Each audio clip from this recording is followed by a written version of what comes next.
आज CM Punk का special guest referee वाला रोल होने वाला था और उससे पहले एक वीडियो आती है और इस वीडियो में आप देख सकते हो शॉन माइकल्स कैसे ट्रिपल एच भी खड़े हुए हैं वहां पे। शॉन माइकल्स देख रहे हैं कि ये सीएम पंक किस तरीके के रेफरी के कपड़ों में आ गया। ये आई थिंक अगर मैं सही हूं तो पहले जो स्पेशल गेस्ट रेफरी का रोल प्ले किया शॉन माइकल्स ने, उसमें उन्होंने भी कुछ इसी तरीके का कपड़ा पहना था, तो शायद वो ऊपर से वो टोपी भी बिल्कुल शॉन माइकल्स की जैसी लगा के आए हुए हैं कि शायद ये देख के जो शॉन माइकल्स है जो कि एनएक्सटी को चलाता है उसका कुछ दिल जो है वो खुश हो जाए, फिर दिन में जाए, ऐसा कुछ था। लेकिन शॉन माइकल्स को डेफिनेटली ये पसंद नहीं आया। आई थिंक ये बस उन्होंने इसलिए डाला था कि अब जो आज एनएक्सटी होने वाली थी ऑन CW नेटवर्क उसके प्रीमियर पे, उसको हाइप किया जा सके। और वेलकम है आपका वॉइस ऑफ रेसलिंग के एक और नए एपिसोड में। सबसे पहले आज इस एनएक्सटी के शो की बात करते हैं। भाई पूरा पेपर व्यू वाली वाइब इस वाले शो ने दी है। ऐसा लग ही नहीं रहा कि ये वीकली शो के हिसाब से किया गया है। नया लोगो आ चुका है जो कि एक्सपेक्टेड था। मैंने आपसे बोला था कि वो येलो या फिर गोल्ड वाली थीम जाने वाली है और वो चीज़ हो भी चुकी है। थोड़ा सा है ऐसा, मतलब वो लोगो के अंदर नहीं है, लेकिन वैसे वो जो दूसरी थीम है दो कलर्स के साथ यूजुअली WWE चलती है, उसमें से एक कलर स्टिल गोल्ड या फिर येलो वाला, ऐसा कुछ था। ट्रिपल एच भी आ गया भाई आज। मैंने तो क्योंकि भाई ये वीडियो देखी नहीं एनएक्सटी देखने से पहले, तो एकदम से जब वो बोलते हैं कि मेरे पास कुछ है पूछने के लिए शॉन माइकल्स जो ये DX का रहता है, तो आर यू रेडी, पता नहीं अचानक से ट्रिपल एच ने कहाँ पे आके बोल दिया। उसके बाद रिंग में आके भी दोनों ने शो को बहुत बढ़िया तरीके से किक ऑफ किया। पेपर भी जैसी थीम थी, जैसे मैं कह रहा था रॉक्सैन जूलिया का मैच जो बहुत हाइप इसको किया जा रहा था। कोरा जेड की इंटरफेरेंस की वजह से फिलहाल तो रॉक्सैन ने यहाँ पर चैंपियनशिप को रिटेन कर लिया और एनएक्सटी के नए चैंपियनशिप डिजाइन भी आज हमको दिखे। तो एक ही शो के अंदर सब कुछ इन्होंने डाल दिया, आप जाके देख सकते हो। वैसे अगर आप स्टोरी लाइन से ज्यादा पुराना लिंक नहीं भी है ना, तो भी आपको मजा आएगा इसको देख के। स्ट्रीट फाइट वाला मैच भी था जो कि पहले से अनाउंस था जैकरी वेंट्स और वेस्ली के बीच में, ये भी आपको फुल्ली एंटरटेन करेगा। मिस टीवी का भी सेगमेंट था। आज मिस को जो है ना नेगेटिव रिएक्शन मिला है, तो वो रॉ में जो उन्होंने कांड किया था उस चीज़ को आज का क्राउड लेके चल रहा था। और ओबा फेमी और टोनी डिएंजेलो का सेगमेंट था ये, जो पहले से अनाउंस था कि ये होस्ट करेंगे। और जो मेन हाईलाइट थी शो का वो था Ethan page versus trick Williams का मैच एनएक्सटी चैंपियनशिप के लिए। Special guest referee CM Punk, और शिकागो में सीएम पंक की एंट्री पर जो मैं कह सकता हूँ सबसे तगड़ा रिएक्शन था वो सीएम पंक का ही था, जबकि सिर्फ उनका रोल स्पेशल गेस्ट रेफरी वाला होने वाला था। और ये मैच में कहानी भी ये थी कि क्या सीएम पंक किसी की साइड लेंगे, तो ईथन पेज ने ट्रिगर तो कर दिया था ऑलरेडी सीएम पंक को, क्योंकि जो जीटीएस फिनिशर है सीएम पंक का वो ट्रिक विलियम्स के ऊपर ईथन पेज ने लगाया, तो वो थोड़ा सा समझ में आ रहा था भाई। और ऊपर से वो हरकतें भी ऐसी कर रहे थे जो कि थोड़ा सा काम मुश्किल बना रहा था सीएम पंक का एज रेफरी। बट आज टाइटल चेंज हो चुका है शो पर। ट्रिक विलियम्स ने जो चैंपियनशिप है उसको दोबारा से कैप्चर कर लिया है। ईथन पेज हार चुके हैं, कन्फेटी गिरती है। पूरा एक बिग मैच खत्म होने के बाद जैसी फील आती है वैसा कुछ था। और एंड में सीएम पंक भाई साहब ने शॉकिंगली तो नहीं बोलूंगा, बट हाँ एक्सपेक्टेड तो इतना भी नहीं था, उन्होंने ईथन पेज के ऊपर जीटीएस फिनिशर हिट कर दिया है। और ये तरीका था WWE का स्टार्ट करने का एनएक्सटी का शो ऑन CW नेटवर्क। बहुत बढ़िया तरीके से किया भाई इन्होंने। और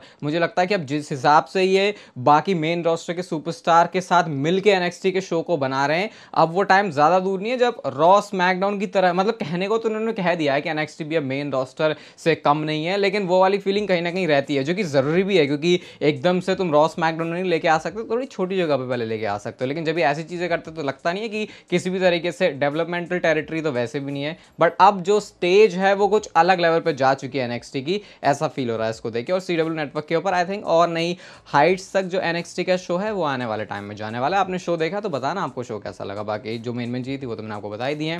अब जरा रॉ और स्मैकडाउन की व्यूअरशिप के ऊपर भी आ जाते हैं। और ये इंटरेस्टिंग इसलिए है क्योंकि रॉ स्मैकडाउन अब दोनों यूएसए नेटवर्क पर हैं, तो रोमन रेंस की अपीयरेंस होने के बावजूद भी जो स्मैकडाउन के नंबर्स है वो ड्रॉप हुए थे।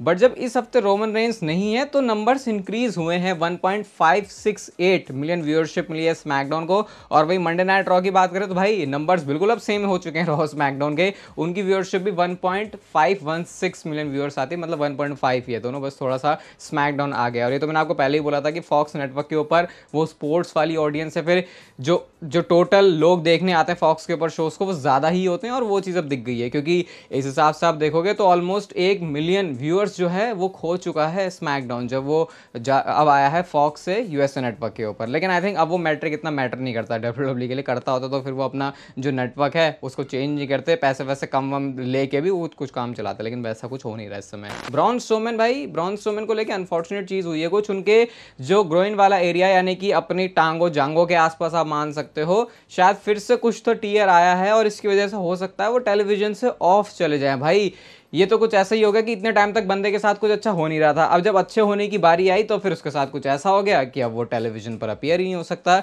ऐसा रेसलिंग ऑब्जर्वर से हमको पता चला है। अभी डब्ल्यूडब्ल्यूई ने इसके बारे में कुछ क्लैरिफिकेशन दिया नहीं है, और ये भी नहीं पता कि अगर कुछ प्रॉब्लम है भी तो वो कितने टाइम का ऑफ होगा, क्योंकि अगर डब्ल्यूडब्ल्यूई 2-3 हफ्ते अभी ब्रॉन स्ट्रोमैन को नहीं भी लेके आती तो मैं ये नहीं बोलूंगा कि कुछ बहुत गलत हो जाएगा, क्योंकि इस तरीके के मैच के बाद उसको सेल करने के लिए भी डब्ल्यूडब्ल्यूई कई बार वैसे भी ऑफ दे देती है सुपरस्टार्स को। तो होपफुली ब्रॉन स्ट्रोमैन के साथ कुछ ऐसा ही हो, ऐसा ना हो भाई कि 5-6 महीने के लिए वो गायब हो जाए, फिर इतनी मुश्किल से जो ब्रॉन स्ट्रोमैन के पास मोमेंटम आया जो आ नहीं रहा था वैसे, अब वो फिर इतना सब कुछ करने के बाद भी बेकार हो जाए। केविन ओवेंस कितनी बढ़िया पर्सनैलिटी है वो आपको पता चल जाएगा इस पिक्चर से। एक फैन है जो कि जिसका जो पोस्टर में लेके आती है कि वो कैसे कैंसर से फाइट कर रही हैं केविन ओवेंस से मिलने के लिए, और जब उस पोस्टर को देखा तो केविन ओवेंस का जैसे ही टीवी से मामला खत्म होता है वो सीधा उस महिला से, उस लेडी से, उस लड़की से मिलने चले गए और उनको वो सीधे जाके हक करते हैं। तो आई थिंक इसीलिए मैं बोलता हूँ कि किसी भी डब्ल्यूडब्ल्यूई सुपरस्टार के साथ ना, कैरेक्टर के साथ कितनी नफरत कर लो, रियल लाइफ की पर्सनालिटी से जब तक वो इंसान अच्छा है, मेरे को तो नफरत करवा पाना बहुत ही ज़्यादा मुश्किल है। मतलब वैसे भी क्या ही नफरत करनी भाई किसी से। ये जो सुपरस्टार्स हैं, शायद बहुत बड़ा स्टेटमेंट लग सकता है बहुत लोगों को, लेकिन बहुत सारे लोगों के लिए जीने की वजह भी बन रहे हैं, और वो आपको इस चीज़ से पता चले। ये तो सिर्फ एक एग्जाम्पल है, आपको पता ही है मैं चैनल पर बहुत सारे जो फैन के स्टोरीज हैं वो भी बताते रहता हूँ, तो इसलिए भाई मजे लो। अच्छा मतलब कोई बंदा क्या है, इतना क्या ही फर्क पड़ रहा है, मस्त अपना शोज को एंजॉय करो और लाइफ में अच्छा काम करते रहो। अब जे उसो के पास इंटरकॉन्टिनेंटल चैंपियनशिप आ गई है, तो क्या एक ऐसा रिकॉर्ड जो कि अभी तक एनवाई फैमिली में इस पूरी ब्लड लाइन की हिस्ट्री में सिर्फ एक बंदे के पास है, उसको तोड़ सक एक बंदे के पास, मतलब कि वो सबसे बड़ा रिकॉर्ड है एज इंटरकॉन्टिनेंटल चैंपियन। पूरी ब्लड लाइन में अब तक का जो सबसे बड़ा टाइटल रेन रहा है वो रॉक का रहा है 264 दिनों का। अब जे उसो के पास इंटरकॉन्टिनेंटल चैंपियनशिप आ गई है, तो इसको तोड़ने के लिए अब आप देख लो भाई, काफी महीनों तक, 8-10 महीने तक जो चैंपियनशिप है वो जे उसो को अपने पास रखनी पड़ेगी। क्या ऐसा डब्ल्यूडब्ल्यूई करेगी मुझे नहीं पता भाई, क्योंकि आई थिंक ऐसा बहुत सारे लोग मान रहे हैं कि जे उसो का टाइटल रेन शॉर्ट हो सकता है। वो स्पॉटिफाई के ऊपर हमने जे उसो पर सुपरस्टार स्पॉटलाइट बनाया भी है, तो आप उसे जाके सुन सकते हो। आपको थोड़ी और शॉकिंग चीज़ें जो कि जे उसो के रेन में हो सकती हैं वो पता चलेंगी। बट अगर क्योंकि ब्लड लाइन में अब क्योंकि रोमन रेंस ने वो सेट कर दिया ना भाई, इतने लंबे टाइम तक वो चैंपियन बने थे, तो एक चैंपियनशिप के साथ जे उसो को भी रिकॉर्ड बनाने का मौका मिल जाए तो शायद हो सकता है उनके करियर के लिए भी बढ़िया बात हो जाएगी। ये चीज़ डेफिनेटली बहुत कॉन्ट्रोवर्शियल होने वाली है, और आप इसके ऊपर अपना ओपिनियन मुझे ज़रूर बता सकते हो। जॉनथन कोचमैन ने ये बोला कि जिस तरीके से विंस मैकमैन रोमन रेंस को देखा करते थे कि चाहे कुछ भी हो जाए, इस बंदे को मुझे मेन इवेंट में रखना है, टॉप स्पॉट में रख रहा है, ये मेन इवेंट स्टार है, इसके पास टाइटल होगा, ये मैचेस नहीं हारेगा, वैसे जैसे विंस मैकमैन सोचते थे रोमन रेंस के बारे में, ट्रिपल एच ने भी अपने एरा में उस बंदे को पिक कर लिया है और नाम उन्होंने लिया करंट वर्ल्ड हेवीवेट चैंपियन। कल मैंने इंटरकॉन्टिनेंटल चैंपियनशिप बोल दिया था, हो जाती है भाई कभी कभी गलती, कभी कभी मुझसे तो बहुत बार हो जाती है। तो उन गुंथर को उन्होंने बोला कि ट्रिपल एच ने गुंथर के अंदर वही चीज़ देख ली है जो विंस मैकमैन ने रोमन रेंस के अंदर देखी थी, और जिस तरीके से विंस मैकमैन ने रोमन रेंस को बुक किया आज के फॉर्मेट में, आज के एरा में, अब ट्रिपल एच उस तरीके से गुंथर को बुक कर रहे हैं। बहुत सारे लोग ऑलरेडी ये बात बोलते हैं गुंथर के बारे में कि हमेशा उनके साथ वो बढ़िया स्पॉट में कैसे आ जाते हैं, और आई थिंक अगर मैं गुंथर के टैलेंट की बात करूं तो मुझे लगता नहीं है कि वो उस लेवल पे काम नहीं कर पा रहे। भाई प्रोमोस के लिए उनको कितना क्रिटिसाइज करते थे, आप देखो भाई बंदा नेचुरली कैजुअली इतनी बढ़िया बढ़िया लाइंस ड्रॉप कर देता है जिसके लिए हो सकता है घंटों बैठ के किसी बंदे को लिखने की जरूरत पड़ती है। रेसलिंग स्किल्स उनकी अच्छी है, तो हाँ भाई अपना काफ़ी सब्जेक्टिव होती है डब्ल्यूडब्ल्यूई में चीज़ें। आप बताना, वैसे मैं ये भी नहीं बोलूँगा कि अगर कोई बोल रहा है तो वो कुछ गलत बोल रहा है, लेकिन वो रोमन रेंस और विंस का जो चीज़ थी वो कुछ अलग ही तरह से चल रही थी कि भाई हम तो करेंगे ही करेंगे। यहाँ पे मुझे थोड़ा बहुत फिर भी मामला लगता है सेंसेबल। तो आप क्या सोचते हो इस कॉन्ट्रोवर्शियल चीज़ के बारे में? क्या सच में गुंथर को अब वैसा ही ट्रीटमेंट मिल रही है जैसे विंस मैकमैन रोमन रेंस को देते थे? कोडी रोड्स ने तो अक्टूबर का अपना जो पूरा शेड्यूल है उसको अक्टूबर आते ही बता दिया है। यहाँ पे आप इस ग्राफिक में पूरा देख सकते हो। मुझे पता है आपकी नजरें जा रही होंगी कि ओए होए 21 अक्टूबर और 28 अक्टूबर को जो मंडे नाइट रॉ का शो है वहां पर भी कोडी रोड्स आने वाले हैं। लेकिन इससे पहले कि आप बहुत कुछ ज्यादा सोचो, इससे पहले भी कई बार रॉ में ऐसे एडवर्टाइज किया जा चुका है कोडी रोड्स को, बट मंडे नाइट रॉ की टीवी प्रोग्रामिंग में फीचर होने के लिए नहीं, टीवी प्रोग्रामिंग में फीचर होने के लिए नहीं, बल्कि उसके बाद जो डार्क में डब्ल्यूडब्ल्यूई मैचेस करती है उसके लिए। क्योंकि अब तो आपको वैसे भी पता है कि जो मंडे नाइट रॉ है, जो अगला एपिसोड होगा वहां से 2 घंटे का ही मंडे नाइट रॉ का शो होने वाला है। तब तक जब तक कि नेटफ्लिक्स के ऊपर next year Monday night raw नहीं आ जाती, तो फिर वहां पे उन स्पॉट्स को फिल करने के लिए भी मैचेस होते हैं। और सोलो सिकोवा और कोडी रोड्स का मैच 21 अक्टूबर के लिए ऑलरेडी एडवर्टाइज किया जा चुका है, जिसके ऑब्वियसली चांसेस हैं कि वो डार्क में जाके इसको करेंगे और ये एक street fight, Philadelphia street fight करके ऐसे कुछ उन्होंने इसको एडवर्टाइज किया। तो ये पूरा इस तरीके से शेड्यूल रहेगा। और देखो भाई, बंदे को यहाँ आके शो पर सिर्फ आना नहीं है, आके लड़ना भी है, और हर एक मैच में रिस्क कितना इन्वॉल्व होता है। तो इसीलिए फिर मैं बोलता ही हूँ भाई मजे लो, क्या इतना ज़्यादा घुस रहे हो इतना कि इसने ऐसा क्यों कर दिया वैसे क्यों कर दिया, बस मजे लो शो उसके। और अपना सुपरस्टार बढ़िया कर रहा है तो और अच्छी बात है। मिस्टर मैकमैन की डॉक्यूमेंट्री तो भाई नेटफ्लिक्स के ऊपर बहुत अच्छा काम कर रही है, क्योंकि इस समय जो वीक पर मतलब जो डेब्यू वीक रहा मिस्टर मैकमैन की डॉक्यूमेंट्री का, उसके 4.9 मिलियन जो व्यूज हैं वो आए हैं। और अगर इसको आवर्स में कैलकुलेट किया जाए तो 28 मिलियन के आसपास का जो वॉच आवर्स हैं वो दिए गए हैं इस नेटफ्लिक्स को। और इन्होंने जब इसको फीचर भी किया तो चार्ट्स में बहुत ऊपर फीचर किया कि हाँ भैया ये हमारे इस वीक के सबसे बेस्ट जो परफॉर्मिंग सीरीज है, जो मूवी है, उसके उस टीवी सीरीज एक तरीके से उसको दिखा रहे थे। भाई पता नहीं जो भी बोल रहे थे समझ जाओ, अब ये कुछ बढ़िया तो काम कर रहा है ये। और पता है इसके बारे में यही पता चला कि जो इसके प्रोड्यूसर है मैट मैक्सन, उन्होंने ये बोला कि हम खुद मिड में इस डॉक्यूमेंट्री को बनाते बनाते कंफ्यूज हो गए कि करना क्या है। हम सिर्फ ट्विटर स्क्रॉल कर रहे थे उस टाइम पे जब विंस मैकमैन के सारे एलिगेशंस निकल के आ रहे थे।